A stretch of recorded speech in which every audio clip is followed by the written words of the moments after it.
Miss Julia Hartley, I am dying." The word struck Julia like a sudden blow. She barely managed to keep her teacup from slipping from her hand. The quiet tea room in London's fashionable Mayfair seemed to hold its breath, as though the very walls knew what was coming. Julia's gaze flickered from the delicate porcelain teacup to the frail woman sitting across from her, Lady Dorothea, the Dowager Duchess of Ashford. The Duchess's voice, though quiet and measured, had the weight of someone who had spoken truths too many times before, truths that could shatter lives. The teacup remained steady in Julia's trembling fingers. "I beg your pardon, Your Grace?" she asked, her voice barely a whisper.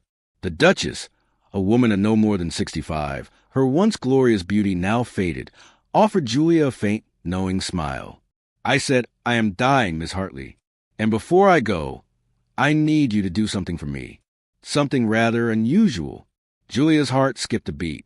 She had not expected this. The invitation to tea had come only a few days ago, a polite formality from a woman she had barely known. But desperation clung to Julia like the scent of smoke after a fire. A penniless widow, Julia had no choice but to accept any offer that might keep her out of debtor's prison. A fate she was staring down with only a handful of coins to her name and a late husband's mountain of unpaid debts. The Duchess continued, her words slow but deliberate. "I need you to pretend to be my son's fiancée, Miss Hartley. For a short time, of course.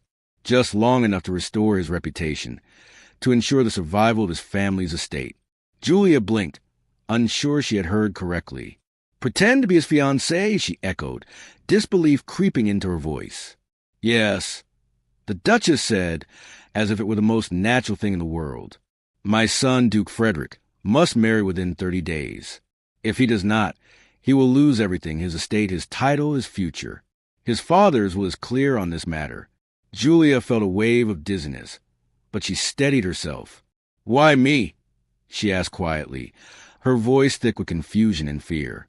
She had no connections to the Duke, no claim to nobility. She was nothing but a widow with a tarnished name and no future of her own. The Duchess's gaze softened. "You have nothing to lose, Miss Hartley. No family, no fortune, no protector." She paused, looking directly into Julia's eyes, a hint of sympathy in her frail face. "You're desperate, as I am. You will do this for me, for my son. I will give you £500, an amount you've surely never seen in your life. And, of course, room and board here at Ashford House. All you need to do is act the part of his fiancée for a short while. Help him appear desirable." Julia's mind spun. £500. She had heard the number, but could not quite process it. It was more than enough to settle her late husband's debts and keep her from the debtor's prison. It was a small fortune. "Why me?" she repeated, her voice a little stronger. "I am not beautiful, nor am I young.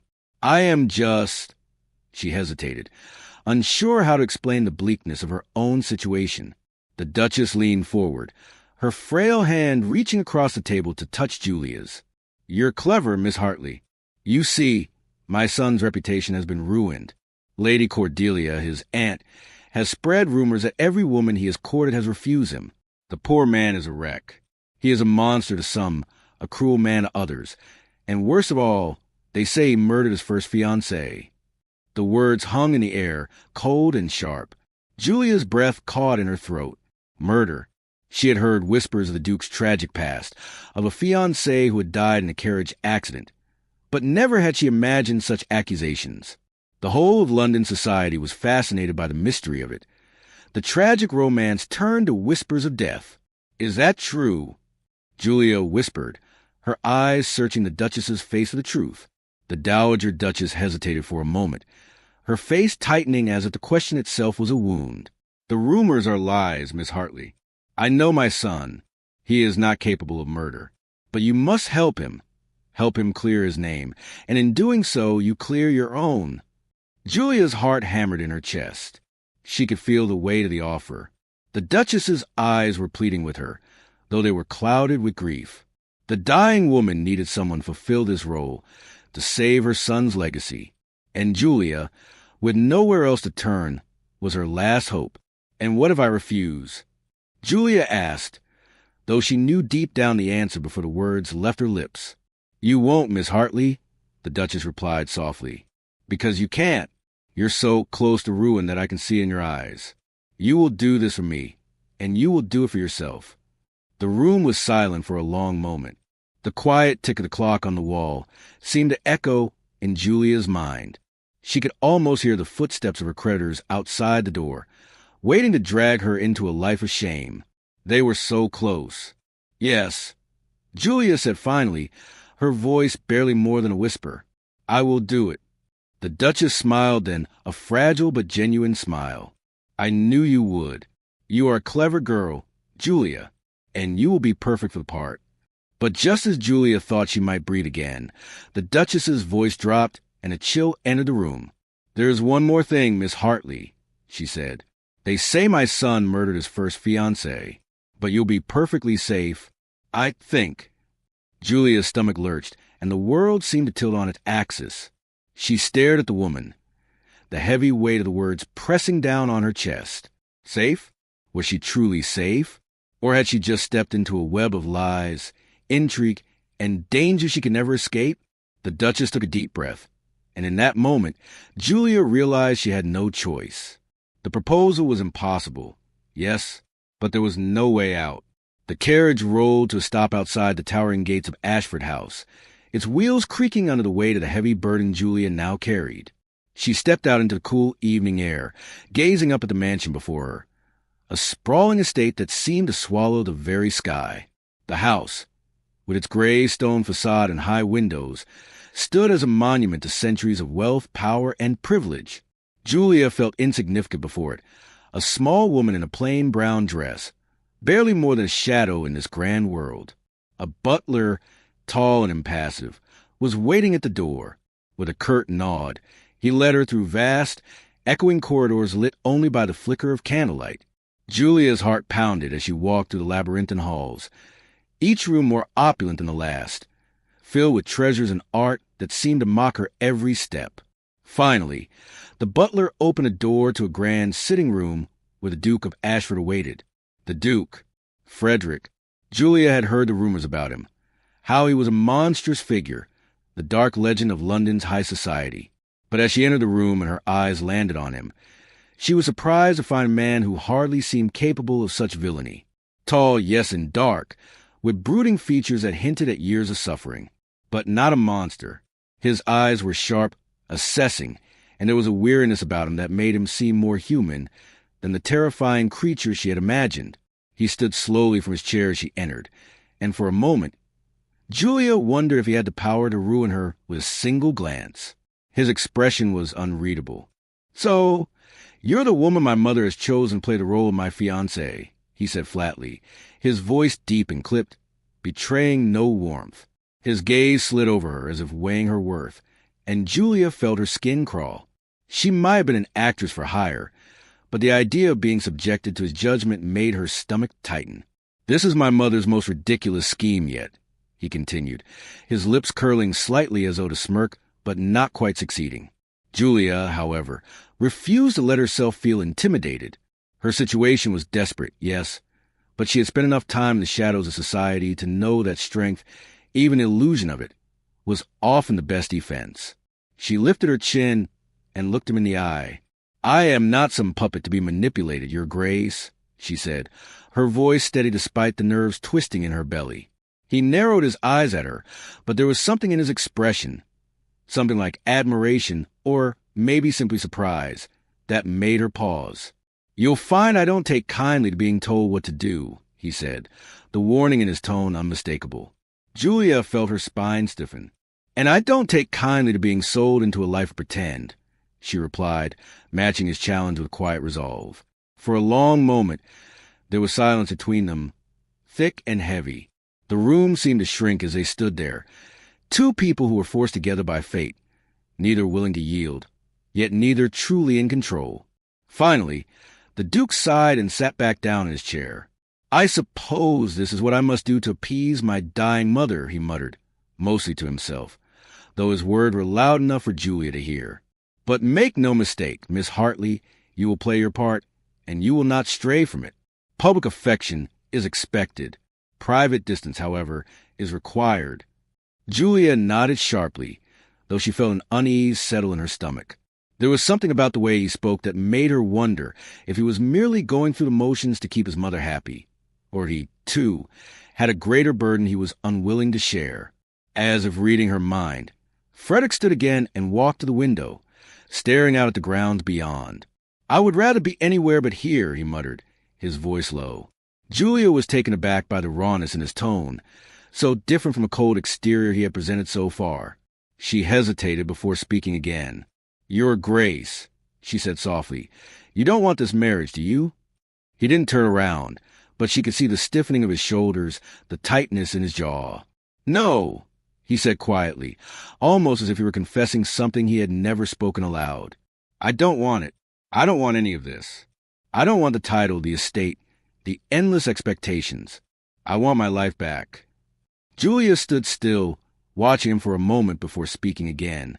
"Why don't you just walk away from it all, then?" she asked. "You have the power to do so, don't you?" His laugh was humorless. "If it were that simple, I would have done it long ago." He paused, his eyes distant, lost in some memory. "I have obligations.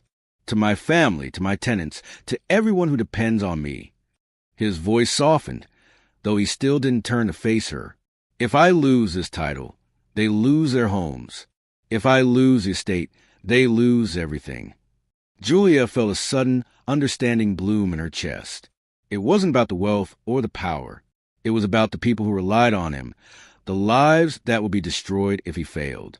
She had heard about the estate's tenants, the families who had worked for generations on the Duke's land. She had heard how they would be homeless if he couldn't secure a suitable marriage to ensure the estate's survival. "You're trapped," she said quietly. "You have no choice but to follow through." He turned to face her then, his eyes dark and tired. "That's the way it seems, isn't it?" he asked, his voice thick with bitterness.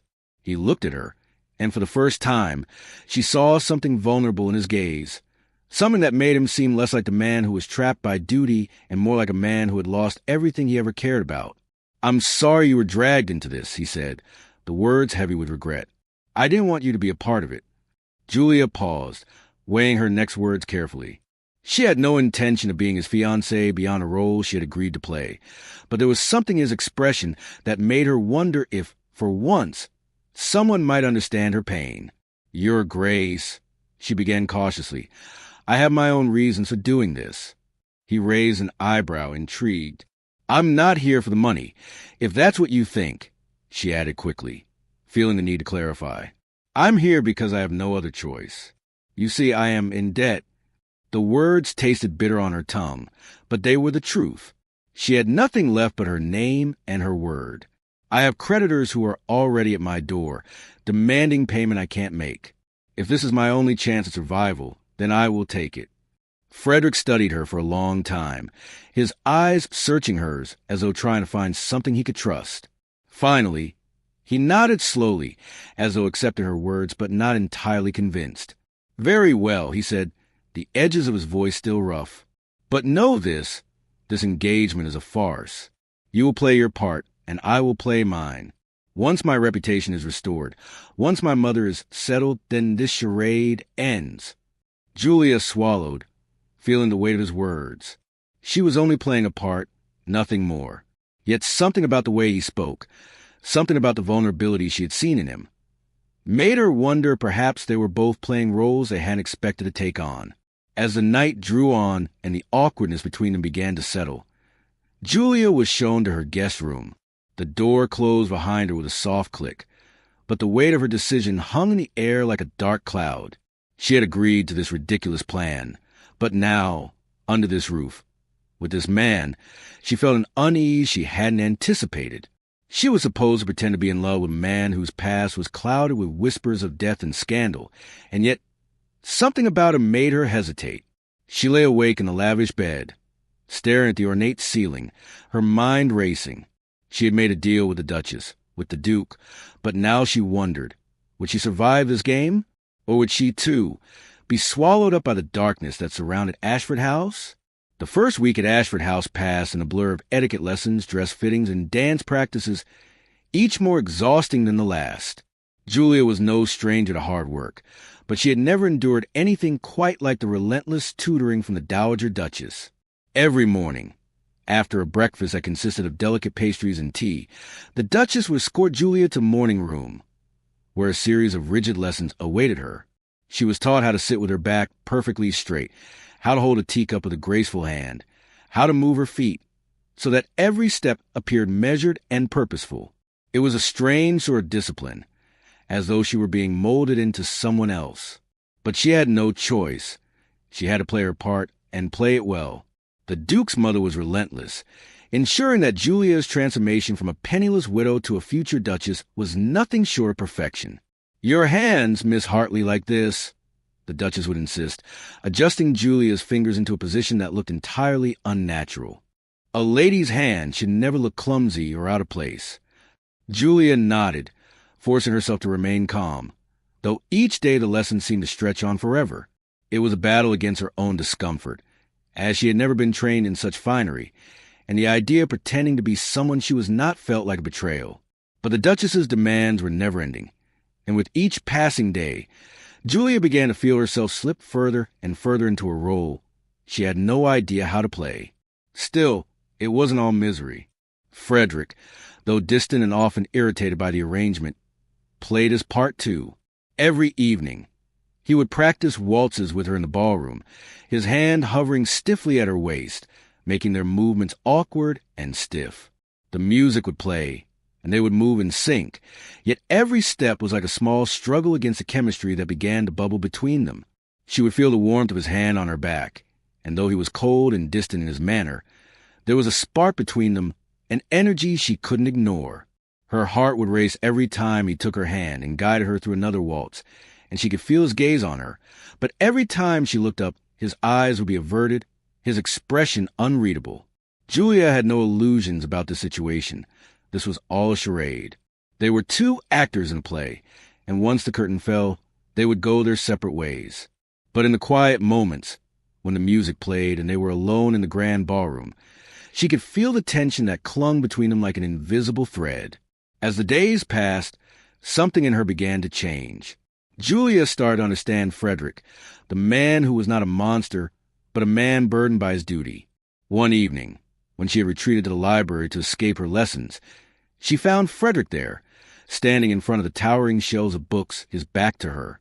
The moment she entered, he turned, and for a moment, there was a flicker of surprise in his eyes, as though he hadn't expected to see her there. "What are you reading?" she asked, her voice quiet. He raised an eyebrow. "Philosophy. I find it soothing," he replied, his tone dry. Julia smiled despite herself. "I would have pegged you for a lover of adventure novels." He shook his head, a small smile playing at the corner of his lips. "I prefer something with depth," he said, though his voice lacked the arrogance she had expected. Julia moved closer, her curiosity piqued. "I never thought of you as a philosophical type, Your Grace." He gave her a pointed look. "Frederick," he corrected, though his voice was not harsh. "It feels strange to hear you address me so formally. We are supposed to be engaged, after all." Julia tilted her head, intrigued. "How does one become a duke and still find solace in philosophy?" she asked. "The weight of the world never seems to leave you, does it?" Frederick's smile faltered, and for a moment, she saw the man behind the title, a man burdened by more than just the expectations of society. "When you're born into this life, Miss Hartley, Julia, I suppose I should say, I never had the luxury of deciding my path," he said, his voice almost too quiet for her to hear. "Everything I do, everything I say is measured. There's no freedom." Julia considered his words for a moment. "You could choose differently," she said softly. "There are ways to step out of the shadows of your title, to find something that's your own." Frederick's eyes darkened. "It's not that simple. There are people depending on me. If I lose the estate, they lose their homes. If I lose my position, their lives are ruined." Julia's heart twisted. She had heard the rumors of his tenants, the families who relied on him for their livelihood. It seemed he was more prisoner than lord, and that understanding brought a deep empathy bubbling to the surface. "I understand," she whispered. The next days were filled with more lessons, more practices, and more strained interactions. But in the quiet hours when no one was watching, Frederick and Julia began to find a kind of rhythm. Their conversations, once stiff and forced, began to feel more genuine, more connected. Julia found herself opening up to him in ways she hadn't expected. One evening, after a particularly grueling dance rehearsal, she retreated to the garden to catch her breath. She was lost in her thoughts when a voice startled her. "You seem troubled," Frederick said, his tall figure emerging from shadows. He had a habit of appearing unannounced, though his presence always seemed to have a way of filling the space. "I didn't mean to intrude," he added, though his eyes searched her face for some clue as to what was bothering her. Julia sighed, sitting on the stone bench. "It's just a lot to take in. I'm trying so hard to be something I'm not, and I feel like I'm failing at every turn." She hadn't intended to confess her struggles, but the words spilled out of her. "I'm not a lady, Frederick. I'm not cut out for all of this." There was a silence between them, and then, surprisingly, he sat beside her. "None of us are what we appear to be," he said quietly. "We all wear masks. The world expects us to be perfect, to fit some ideal. But it's not real. We just pretend." She turned to look at him, her heart thumping in her chest. "And what about you, Your Grace? Or should I say, Frederick?" she asked, her voice teasing but sincere. "Do you pretend to?" He looked at her then, his gaze piercing yet soft, as if seeing her for the first time. "Every day," he said simply. "But that's the price of survival. We all pretend, Miss Hartley. We all do." They sat in silence for a while, and in that moment, something shifted. Julia realized she had been playing a role her entire life, and so had Frederick. They had both been pretending to be something they weren't. She, the poor widow with nothing left, and he, the Duke who had long since lost any sense of freedom or joy. The days passed quickly after that, and before she knew it, the spring ball was upon them. The preparation for the event was intense, with Julia spending hours choosing the perfect gown, rehearsing her role, and learning the details of their fabricated engagement story. She had never thought she would be a part of the high society world, but now it felt as though she were teetering on the edge of it, unsure whether she would fall into the abyss or be swept away in the whirlwind. Frederick, however, had his own way of preparing. Late one evening, as they were about to depart for a final rehearsal, he approached her with something small but significant in his hand. It was a ring, emerald and gold, a piece of delicate beauty that looked as though it had been in his family for generations. "For the ball," he said, pressing the ring into her palm. "It was my mother's. I think it suits you." Julia stared at the ring in her hand, the weight of it heavier than she had anticipated. The gesture felt intimate, and her heart fluttered in her chest. "Thank you," she whispered, though her mind raced with the implications of such a gift. Was this a moment of affection, or just another part of the charade? She couldn't decide. All she knew was that, in that moment, everything was changing, and she wasn't sure whether she could stop it. The night of the spring ball arrived with an air of palpable anticipation, a glittering spectacle that seemed to define the entire season in London. Julia had been preparing for this event for days, weeks even, and now, standing in the grand vestibule of Ashford House in a sapphire gown that shimmered like the evening sky, she felt as though the entire world was watching her. The dress clung to her figure, its delicate fabric trailing just behind her, and the emerald ring that Frederick had given her sparkled brightly on her finger, catching the candlelight as she descended the grand staircase. It felt like a dream, one that she had only dared to imagine in fleeting moments of hope, and yet here she was, stepping into the very world that had once seemed so far out of reach. As she reached the bottom of the stairs, she looked up to see Frederick waiting for her, his dark eyes fixed on her with an expression of admiration that made her pulse quicken. He stood there, tall and imposing in his black coat and dark trousers, his posture perfect, his expression almost unreadable. The moment their eyes met, something shifted in the room, as though the music had stopped and all eyes were on them. He opened his mouth as if to speak, but nothing came out.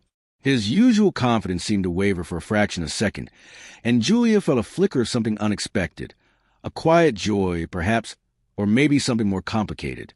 "You look stunning," he said finally, his voice low and sincere. Julia couldn't help but smile. "Thank you," she replied, her own voice feeling strangely fragile. For a moment, neither of them moved. The weight of the evening hung between them like an unspoken promise, an uncharted path they were both unsure of, yet undeniably drawn toward. The carriage ride to the ball had been a blur of whispers, her heart thudding in her chest, but now, standing before him, in this moment, it felt as though the entire world was holding its breath. They stepped outside, their arrival marked by the sound of the carriage wheels crunching over the gravel driveway as the horses were led away. The towering doors of Ashford House opened, and they emerged into the light, where the entire ballroom of London's elite awaited them. The moment they entered, a hush fell over the room. People paused mid-conversation, their gazes turning to the Duke and his mysterious fiancée. The grand chandeliers above cast a soft glow over the sea of faces, their expressions a mix of curiosity and speculation. Whispers rippled to the crowd like a soft wave, and Julia, for the first time, understood the weight of the role she was playing. She was no longer just Julia Hartley, the penniless widow. She was a duke's fiancée, a woman with a title and a future, if only in the eyes of society. They walked slowly through the ballroom, the sound of their footsteps muffled by the grand carpet that stretched beneath them. As they passed by clusters of gossiping women and men with wary eyes, Julia could feel the weight of their stares, the curiosity in their gaze. She was an outsider in this world, but for tonight, she was playing a part that would make her belong. At the center of the room, Lady Cordelia, the Duke's aunt, stood with her arms crossed, her sharp eyes narrowing as she took in their approach. Julia's stomach tightened as they neared her, and she could feel the tension in Frederick's body, though he showed no sign of it. Lady Cordelia stepped forward, blocking their path with a disapproving glare. "Well, well," she said, her voice laced with sarcasm. "I had heard rumors, but I didn't think you'd actually bring her here, Frederick. A nobody from the gutter, posing as your future bride." There was a collective gasp from the surrounding guests, and Julia's breath caught in her throat. This was the moment, the one where she would either sink or swim in the eyes of London's elite. Frederick's jaw tightened, but he didn't back down. Instead, he stepped forward, his hand finding Julia's and pulling her gently but firmly to his side. "This is Miss Julia Hartley, my fiancée, and the only woman I have ever loved," he declared, his voice carrying clearly across the room. The words seemed to hang in the air, and for a moment, Julia could only stand there, stunned by the conviction in his voice. The room fell silent, all eyes on them, on the unlikely couple. It was as though a wave of realization swept over the guests. The Duke, known for his reputation as a monster, had found love, and it was with this woman, this simple, unassuming widow. Julia's pulse raced, her heart hammering in her chest, but she managed to keep her composure, meeting Lady Cordelia's venomous gaze with a calmness she didn't quite feel. "I was waiting for a man worthy of me, Lady Cordelia," Julia said, her voice strong and clear. "And I found him." The words, though simple, carried a weight that silenced even the whispers. For a moment, no one spoke. The tension in the air was palpable, but it was broken when the music began again, the soft strains of a waltz filling the room. Without another word, Frederick extended his hand to Julia, his eyes locked on hers with strange intensity. "Shall we?" he asked, his voice low and intimate, though there were 100 people watching them. She hesitated, then took his hand, allowing him to lead her onto the dance floor. The orchestra played as they began to move, and for the first time that evening, Julia felt as though the weight of the world had been lifted, if only for a moment. They moved together with surprising ease, their steps synchronized, their bodies gliding across the floor as if they had been dancing together for years. It was a dance that felt both natural and forced, as though they were caught between two worlds, one where they were simply two people who had found each other in the most unexpected of ways, and the other where they were still playing a part, performing for an audience. But as they danced, the tension between them began to fade. Julia found herself caught in the rhythm of the waltz, her hand resting lightly on his shoulder, the other clasped in his. She felt the warmth of his hand on her waist, his presence so close that she could feel the beat of his heart in time with her own. The chemistry between them was undeniable, and for a moment the room and the guests disappeared. There was only the music, the soft rustling of the gown, and the warmth of Frederick's touch. "If this were real," he whispered, his breath warm against her ear. Julia's breath hitched, and she looked up at him, her gaze meeting his, searching for something that could explain the tension, the spark that flared between them. "What if it were?" she whispered back, her voice almost lost in the swell of the music. But just as quickly as the moment arrived, it slipped away. The music ended, the final notes ringing out to the ballroom like a bell tolling the end of their brief escape. The spell was broken, and they found themselves back in a world of pretense, where their love was still a lie and their future uncertain. The guests around them, however, were convinced. They saw what they wanted to see, a duke transformed by love, a man who had found a woman worthy of him. The whispers began again, but this time they were filled with admiration and envy. Frederick's reputation, tarnished by the rumors of his past, was slowly but surely being restored. But even as the guests marveled at the unexpected couple, Julia couldn't shake the feeling that she was standing at the edge of a cliff, the ground beneath her feet shifting with every passing moment. The evening continued, the guests filling the room with laughter, with conversation, with false pleasantries, but Julia's thoughts were consumed by the notes that had been left unsaid. She was playing a role and nothing more, yet the deeper she fell into the pretense, the more she wondered. Could it be possible that there was something real here, something she couldn't yet name? As they left the ballroom together, their hands still touching, a servant approached and handed Julia a note. She unfolded it, her eyes scanning the words quickly. "He killed his first fiancée. You're next." The word sent a chill down her spine, but she forced herself to remain composed. The room had believed in their love, but the truth, it seemed, was far darker than anyone knew. The night was only just beginning, and the real game was only about to unfold. The morning after the ball, Julia awoke with a sense of foreboding that clung to her like a heavy fog. The sparkling memories of the night before, the waltz, the stolen moments, the chemistry between her and Frederick, felt like a distant dream now, eclipsed by the weight of the anonymous note that had found its way into her hands. "He killed his first fiancée. You're next." The words were burned into her mind, and though she tried to dismiss them as the malicious gossip of someone with too much time and too little decency, she couldn't quite rid herself of the nagging sense that there was more to the story than she had been told. Her heart beat a little faster as she dressed, and she could feel the tension building inside her, a pressure that was only relieved when she finally made her way to the Duke's study. She had to know the truth. She could no longer live with a mystery hanging over her like a shadow. When Frederick arrived, his face drawn and tired from a night of worrying, she took a deep breath and spoke the words that had been eating at her. "Frederick," she began, her voice soft but determined, "I need to know what really happened with Arabella." His face froze, and for a long moment he said nothing. The air between them felt thick with unspoken things, but Julia's gaze never wavered, her need for answers outweighing her fear what those answers might be. He finally exhaled a long, heavy sigh and motioned for her to sit. His eyes, once full of the controlled anger she had seen before, now seemed clouded with a deep sadness. "I was hoping you wouldn't ask," he said, his voice low, "but I suppose it's time." He paused, gathering his thoughts, and then began speaking, the words coming out slowly, as though they weighed on him more than he was willing to admit. "Arabella was never my choice, Julia. She was an arrangement, a match made by my father. I didn't love her. I never did. But I did my duty.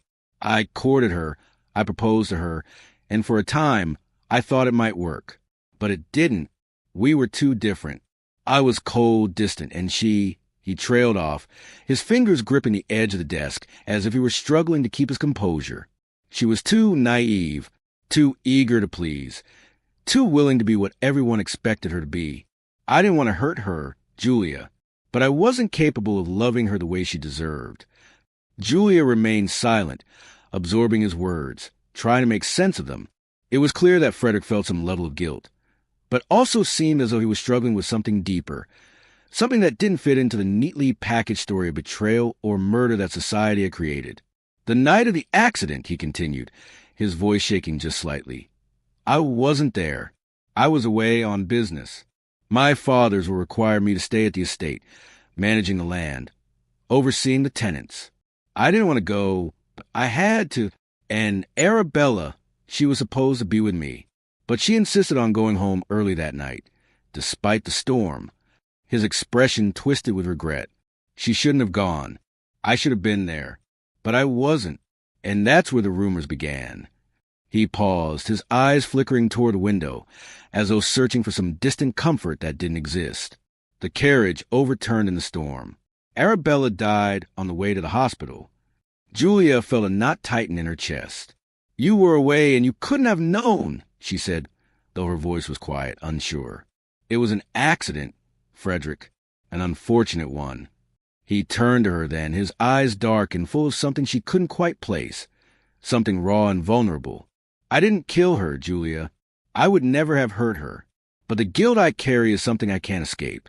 I didn't love her, but I should have protected her. I should have insisted she stay. I should have been there. If I had, maybe. His voice faltered, and for a moment he seemed lost in the weight of his own regrets. Julia's heart ached for him. He wasn't a murderer. She could see that now, but he was a man burdened by guilt and sorrow. It was a kind of grief that took hold of a person and twisted them, leaving them incapable of moving forward. She reached out and touched his arm, offering him a silent comfort. But her mind was reeling. The rumors that had tainted his name, the whispers that followed him wherever he went, were the result of something he couldn't control. Society had built a story around the tragedy of Arabella's death. And in doing so, they condemned Frederick without ever considering the truth. I understand, she said quietly, though part of her still felt the sting of disbelief. But you can't live with this guilt forever, Frederick. You didn't cause her death. It was an accident. You couldn't have known. He looked down at her hand on his arm, the warmth of her touch seeming to ground him for a moment. I know, but it's not that simple. People believe what they want to believe. Lady Cordelia, for example, has spent years spreading rumors, and they all point to me, to the man who couldn't even protect his fiancée, who was too absorbed in his own world to notice the danger around him. Julia's fingers tightened around his arm, her voice firm but gentle. People don't know the truth, but you do, and that's what matters. I see you, Frederick. I see the man you are, not the monster they made you out to be. And that's what you need to hold on to. He looked at her then, really looked at her, and for a moment it felt as though the weight of the world had shifted. She was the first person who had ever seen through the layers of darkness he had built around himself. And in that moment, she realized just how much of a burden his reputation had been, how it had shaped every decision he made, every action he took. You've already done so much for me, Julia, he said, his voice thick with emotion. You've helped restore my reputation. Even though you were never obligated to do so, you become a part of my world, and I can't explain how much that means to me. I never thought I would find someone who could understand the weight of all this. Julia swallowed hard, her throat tight with emotion. We're in this together now, Frederick. This engagement, this charade, it's not just about your reputation anymore. It's about what we both want, what we both need. He nodded slowly, his gaze never leaving hers. And what is it that we both want? He asked quietly, his voice barely above a whisper. The question hung between them, fragile and unspoken, like the moment before a kiss. Julia hesitated, unsure what to say, but the truth seemed to rise up from within her, unbidden and undeniable. I want to believe in us, Frederick, she said softly, her voice trembling slightly. I want to believe that this thing between us is real, that we're not just playing a part, but that we found something worth fighting for. For a long moment, there was silence. Then, slowly, he reached out, taking her hand in his, and for the first time, she saw the faintest flicker of hope in his eyes. I want to believe that too, he said, his voice low and sincere. The air between them seemed to crackle with unspoken understanding, and in that moment, Julia realized just how much had changed since she first arrived at Ashford House.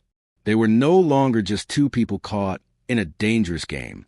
They were two people who had, against all odds, found something real in each other, a connection that neither could deny, no matter how complicated or fraught with danger it might be. And though the shadows of the past still loomed large, Julia knew that, for the first time, they were no longer alone. They were in this together. The truth about Arabella, the rumors, the pain, they didn't define them. They defined only the past. And the future, she realized, was still unwritten. 2 weeks passed since Julia had learned the painful truth about Frederick's past, and the air at Ashford House had shifted. The tension between them, once thick with unspoken words and lingering doubts, had loosened into something more comfortable, though no less complex. Julia continued her role as the Duke's fiancée, but now it no longer felt like a performance. There were moments, fleeting and unspoken, when she felt that the line between pretend and real had blurred. Frederick, too, seemed to have dropped his guard. The coldness he had once shown was slowly fading, replaced by moments of unexpected kindness. Small gestures that meant more than words ever could. They spent more time together in the evenings, often in the library, where they would talk about anything and everything. At first, their conversations had been strained and awkward, but now they flowed easily, as though they were rediscovering the simple joy of companionship. Julia found herself sharing thoughts she had never shared with anyone before, talking about her hopes for the future, her frustrations with society, and even the dream she had once had of becoming a writer, a dream long since buried under the weight of her marriage to a man who had only used her as a pawn in his own reckless pursuits. Frederick listened to her with an attentiveness that surprised her. He didn't just hear her, he understood her. And when he spoke, his words were thoughtful, measured, and more often than not, surprisingly insightful. He, too, had dreams that had been stifled by the responsibilities of his title. Dreams of freedom, of living without the constant pressure of being Duke. Their bond was no longer just a partnership of necessity. It was something deeper, something that neither of them had planned but both had come to rely on. Julia felt the shift within herself as well. The more time she spent with Frederick, the more she found herself drawn to him, not just out of duty, but because she genuinely enjoyed his company. There were moments when their banter made her laugh, moments when their shared silences felt comforting, and moments when his smile made her heart skip a beat. She had promised herself that this engagement would remain nothing more than a temporary arrangement, a means to an end. But as the days passed, she began to wonder if she was lying to herself. She had always told herself that love was an illusion, something people told themselves to make life bearable. But with Frederick, it was starting to feel like something tangible, something real. It wasn't the grand, passionate love she had once imagined in her youth, but it was something steadier, something deeper, and that terrified her. Because the truth was, she was falling for him. It wasn't dramatic or all-consuming, but it was undeniable, and as much as she tried to deny it, she could no longer ignore the way her heart raced whenever he entered the room, the way her thoughts drifted to him even when he wasn't near. It wasn't just his presence, though. It was the way he made her feel. For the first time since her husband's death, Julia felt like she was seen, truly seen, for who she was. Frederick didn't look at her as a charity case or a widow with debts. He saw her as an equal, someone with her own thoughts, her own desires, her own worth. She wasn't just his fiancée anymore. She was Julia, and in a strange way that gave her strength. The public appearances they made over the next few days only added to the growing bond between them.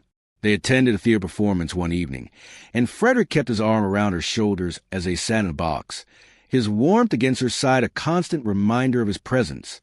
The evening was filled with stolen glances and quiet conversations, where they shared thoughts on the play, their lives, and the world around them. For the first time, it didn't feel like an act. It felt like they were actually enjoying each other's company. In Hyde Park, they rode side by side on horseback, the sound of the hooves against the cobbled path filling the silence between them. It was a rare moment of peace amidst the whirlwind of society events, and Julia couldn't help but feel a sense of freedom as she rode beside him, her thoughts clear and her heart light. The wind-swept air and the wide open space seemed to offer a brief respite from the constraints of their world. And as they rode together, there was no pretense, no expectation, just two people, enjoying the simple pleasure of being in each other's company. The dinners they attended were less formal than she had expected. Frederick would often lean toward her during conversations, his hand brushing hers occasionally, the touch so fleeting, yet so full of meaning. They would steal glances across crowded tables, and Julia would catch him looking at her in a way that made her pulse quicken. There were moments when she thought he might say something more than the polite conversations they exchanged in public. But he never did. He was always so controlled, so careful.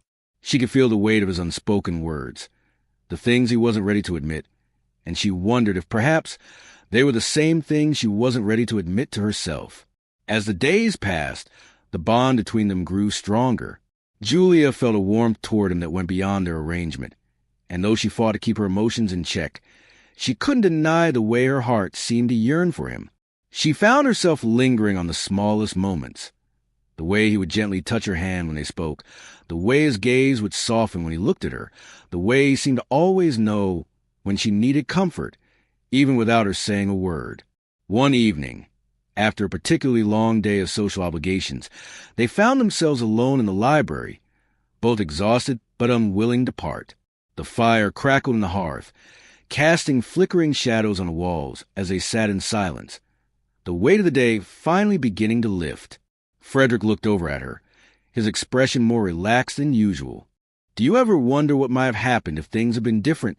he asked, his voice low and thoughtful. Julia turned to face him, surprised by the vulnerability in his voice. "What do you mean?" she asked, her heart suddenly racing. "What if we weren't caught in this web of pretense? What if we could just be?" His words hung in the air, heavy with unspoken meaning. Julia's breath caught in her throat. She knew exactly what he meant. The truth was, they were both trapped in a world of their own making. Their engagement had started as a lie, a performance to save his reputation, but had grown into something more, something neither of them had planned for. And now, as they sat together in the quiet library, it was impossible to ignore the reality of what was happening between them.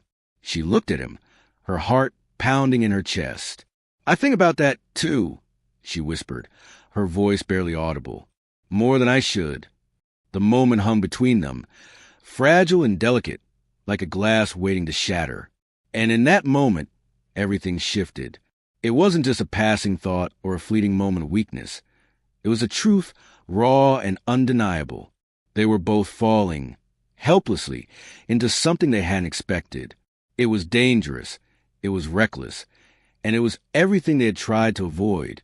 But in the end, it was real, and neither of them could deny it. Just as the words seemed to linger in the air, Frederick leaned forward, his hand brushing hers in a gentle, fleeting touch. It was a touch that spoke volumes, a touch that said more than words ever could. For a moment, they were both suspended in time, caught between the past and the future, between the roles they had played and the truth they were finally allowing themselves to see. And for the first time, Julia allowed herself to believe, just for a moment, that maybe, just maybe, they were both falling in love. It was the evening after their quiet, unspoken confession in the library, and Julia could still feel the intensity of that moment between them hanging in the air like a sweet, lingering perfume. As much as she wanted to believe that the feelings they had for each other were real, she knew there was no turning back from the path they had set themselves on. The engagement was still a charade in the eyes of society, and every glance they shared, every touch they exchanged in public, was simply part of the elaborate lie they had built to restore Frederick's reputation. Julia couldn't help but feel the pressure mounting as they continued to play their roles. Her as his fiancée, and he as the Duke who was obligated to marry within the month. It was only a matter of time before they had to break the facade, before the truth would come crashing down. But the problem was, she wasn't sure she was ready to let go of the truth that had begun to take shape between them. The whisper of his touch, the warmth of his words, the way his gaze seemed to linger on her as though seeing something more than just a woman he had hired to pose as his fiancée. Julia couldn't ignore it anymore. She had tried to convince herself that it was all part of the act, that nothing real could come of it. But deep down, she knew she was falling in love with him. She had fallen in love with the man behind the title. The man who showed her tenderness when no one else had. The man who saw her for who she truly was. It was terrifying, the way she was beginning to feel for him. But just as it seemed like they might finally acknowledge what had been building between them, the weight of their situation came crashing down around them. It started with the arrival of a letter, the kind that was always delivered with a heavy sense of finality. Julia was sitting in the garden, a quiet respite from the storm that raged inside her, when a servant approached with a folded note. Her hand trembled as she took it, and as she read, her heart sank. The letter was from Lady Cordelia, the Duke's aunt, and it wasn't a friendly correspondence. "You have outlived your usefulness, Miss Hartley," it began. "It has come to my attention that the good Duke's reputation has been sufficiently restored. Your role is no longer required, and I would advise you to leave Ashford House before any further damage can be done. Should you choose not to comply, I will be forced to expose your true intentions to all of London. You were never truly engaged to Frederick. You were nothing but a hired actress playing a role, and I will ensure that your secrets are known by all. Consider this your final warning. The letter was a threat, nothing more. A threat that carried with it the weight of destruction. The words felt like a slap in the face. Julia's mind raced as she tried to process what she had just read. It wasn't just Lady Cordelia's typical cruelty. It was blackmail, a calculated move to force her out of the picture and leave Frederick vulnerable to the malicious gossip that had haunted him for so long. The realization hit Julia like a tidal wave. Lady Cordelia would not let this go. She would find a way to tear everything down, to expose their arrangement to the world. And in doing so, she would ruin not just Julia's life, but Frederick's as well. The stakes had never been higher. She had to act quickly, and she knew exactly what she had to do. That evening, as the moonlight cast a soft glow over the grounds of Ashford House, Julia found herself standing in the Duke's study, her heart pounding in her chest. Frederick was seated at his desk, his face tense as he reviewed letters from his tenants. He looked up as she entered, his expression softening when he saw the look on her face. "Julia," he asked, his voice full of concern. "What's wrong?" She couldn't bring herself to speak at first. The weight of the decision she was about to make seemed too much to bear. But she knew she had to say it. She had to say it now, before things spiraled any further. "I received a letter," she began, her voice barely above a whisper. "It's from Lady Cordelia." She paused, letting the words settle between them. Frederick's face darkened as he stood, crossing the room to stand in front of her. "What does she want this time?" he asked, his tone sharp with barely contained anger. "She says she'll expose the truth about us, about our engagement," Julia replied, her eyes meeting his. "She says if I don't leave, she will make sure everyone knows I was hired to pretend to be your fiancé." Frederick's jaw clenched, and his hands tightened into fists. That woman is insufferable. She has no right. But Julia stopped him before he could continue. "Frederick, it's not just about her. I have to go." His eyes widened in confusion. "What? Why?" "Because I don't want to destroy you," she said, her voice shaking. "I know what this engagement means to you. I know how much you've sacrificed, how much you've fought to protect your family, your estate, your tenants. If Lady Cordelia exposes everything, it will ruin everything you've worked for. It will tear down your reputation all over again, and I can't let that happen. Not because of me." Frederick took a step forward, his eyes desperate. "Julia, no, you don't have to do this. You're not the one who's going to ruin me. She is, and I won't let her. I won't let you go." He reached for her, his hands cupping her face as he gently turned her toward him. "Please don't leave. I need you." The words struck her heart with a force she wasn't prepared for. She had always known she cared for him, but hearing him speak so plainly, so vulnerably, made everything feel more real than ever. But she couldn't ignore the truth that had been pressing on her for days now. She couldn't stay. It wasn't just about Lady Cordelia. It was about their future. Or rather, the future they could never have. "Frederick, I'm not the woman you need," she whispered, her voice breaking. "I'm not your future. I'm just a shadow in your life, a brief interlude that will fade once your mother is gone, once this engagement is over. I can't stay here and be the cause of your destruction." His hands fell away from her face, and for a moment, his expression was one of complete devastation. "Don't say that," he said, his voice raw with emotion. "Please don't. You've been everything to me. Everything." Julia swallowed hard, tears threatening to spill from her eyes. She had to be strong. For him. For both of them. "I have to go, Frederick. You have to let me go." The silence between them was thick and painful, as though the weight of her decision was crushing them both. Frederick looked at her for a long moment, his face twisted with anguish. "If you leave," he said quietly, "I'll lose everything. You're the only thing that's made me feel alive in years. The only thing that's reminded me there's something worth fighting for." Julia's heart shattered, but she knew it was the right decision. The only decision. You'll be better without me, she whispered. You'll be free, and so will I. She turned to leave, but before she could take a single step, Frederick's voice stopped her. Wait, he said, his voice barely above a whisper. She turned back to him, her chest tight with emotion. I'll make it right, he said, his gaze fierce with determination. I won't let her win. I won't lose you. You're more than just a role, Julia. You're my heart. The words hit her like a wave, and for a moment, she didn't know what to say. The depth of his feelings, the sincerity in his eyes, took her breath away, and in that moment, Julia realized something that she had known deep down all along. She wasn't just pretending to be his fiancée anymore. She wasn't just playing a part. She had fallen in love with him, and she didn't want to leave.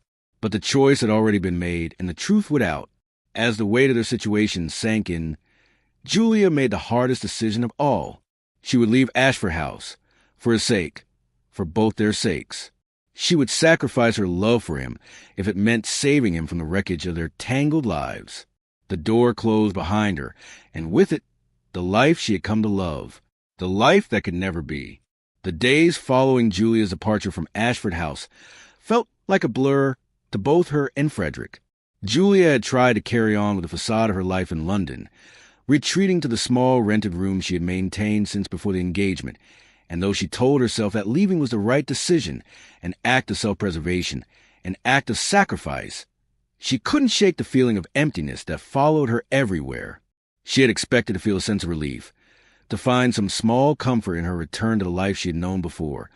But the truth was that she had left behind something far more precious than she was willing to admit. She had left behind love and the promise of a future she hadn't even allowed herself to dream of. It wasn't just a life of luxury she had grown used to at Ashford House, the rich meals, the grand estates, and the lavish clothes. It was Frederick and the depth of what they had shared. Every moment she had spent with him had felt both like an impossibility and a miracle, something fleeting and fragile that she had no right to claim as her own. But she had. She had claimed it, and it had claimed her in return. The ache in her chest had become unbearable, gnawing at her, and she found herself thinking about him constantly. When she woke up in the morning, his face was the first thing she thought of. When she lay awake at night, the empty space beside her felt like a void that could never be filled. The nights were the worst. The nights were when the memory of his voice, his smile, the way he made her laugh would flood her with a kind of yearning that she couldn't escape. Every corner of her small room in the boarding house seemed to echo with the memory of Ashford House and the life she had walked away from. But still, she told herself it was the right thing to do. She wasn't a woman Frederick needed, and the world he was tied to, the obligations, the title, the legacy, wasn't a world she belonged in. She had entered it briefly, only to discover that some dreams were never meant to be realized. She had to let go. That was the story she had told herself. That was the truth she clung to, even when it broke her inside. But it wasn't long before Lady Cordelia's threats came to fruition. Julia had been preparing herself for it, even though she had hoped the worst would never come. The letter had arrived late one afternoon, the wax seal unmistakable. Lady Cordelia had made good on her promise to expose the truth, and the weight of the scandal was more than Julia could bear. The gossip was already swirling. Lady Cordelia had spread word of the truth, that Julia had been hired as an actress to pose as the Duke's fiancée, and the rumors had begun to spread like wildfire. It was only a matter of time before the whispers reached the ears of the public, and Julia knew her life in London would never be the same. She would be nothing more than a disgrace, her name forever tarnished by the charade she had participated in.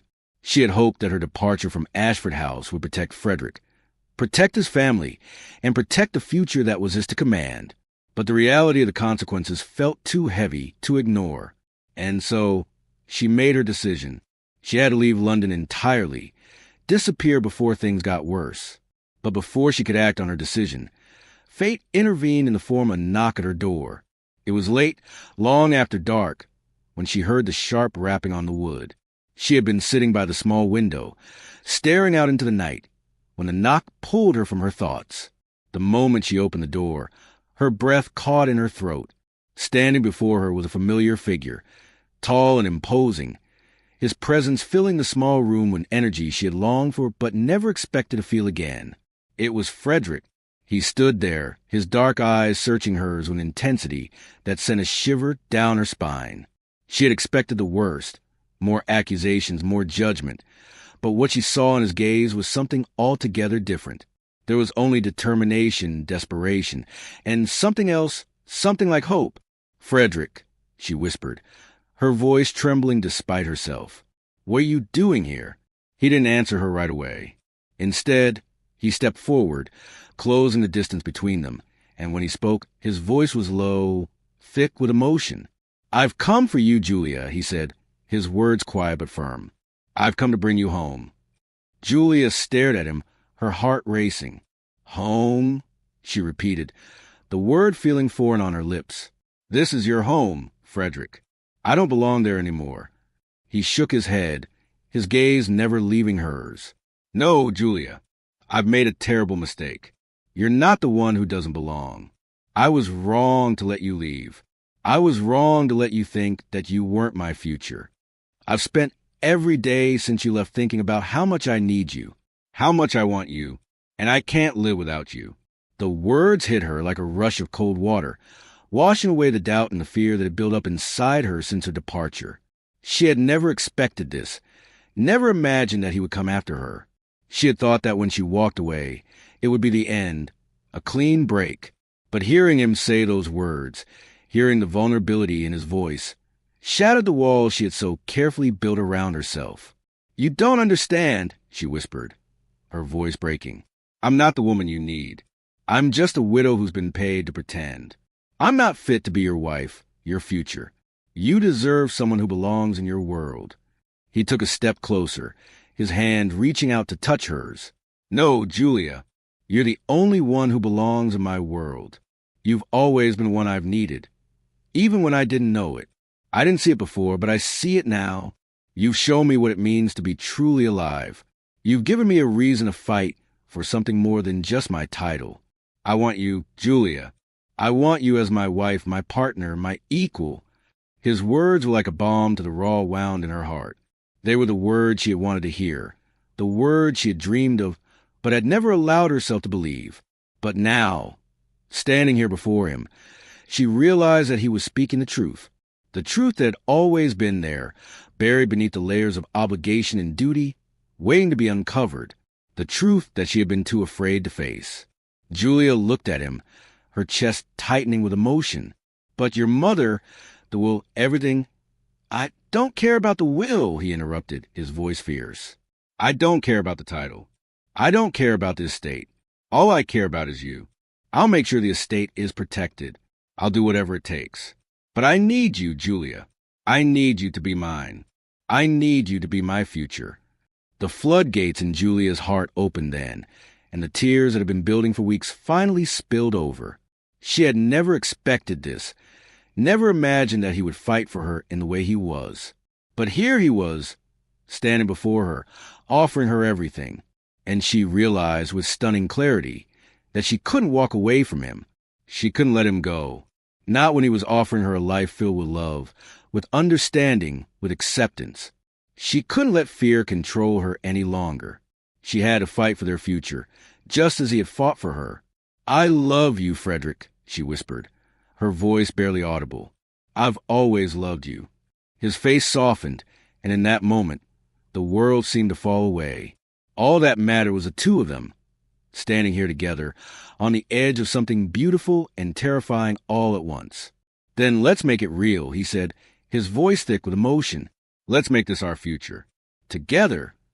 Without another word, he took her hand and led her out into the night, the promise of their future unfolding before them like a new dawn. The road ahead would not be easy, but with Frederick by her side, Julia knew she could face anything. And as they made their way back to Ashford House, the weight of the past slowly began to lift. For the first time, Julia realized that she wasn't just playing a role anymore. She was part of something real, something worth fighting for. And in that moment, with the man she loved beside her, Julia knew that she had made the right choice. The impossible had become possible, and this was just the beginning of their story.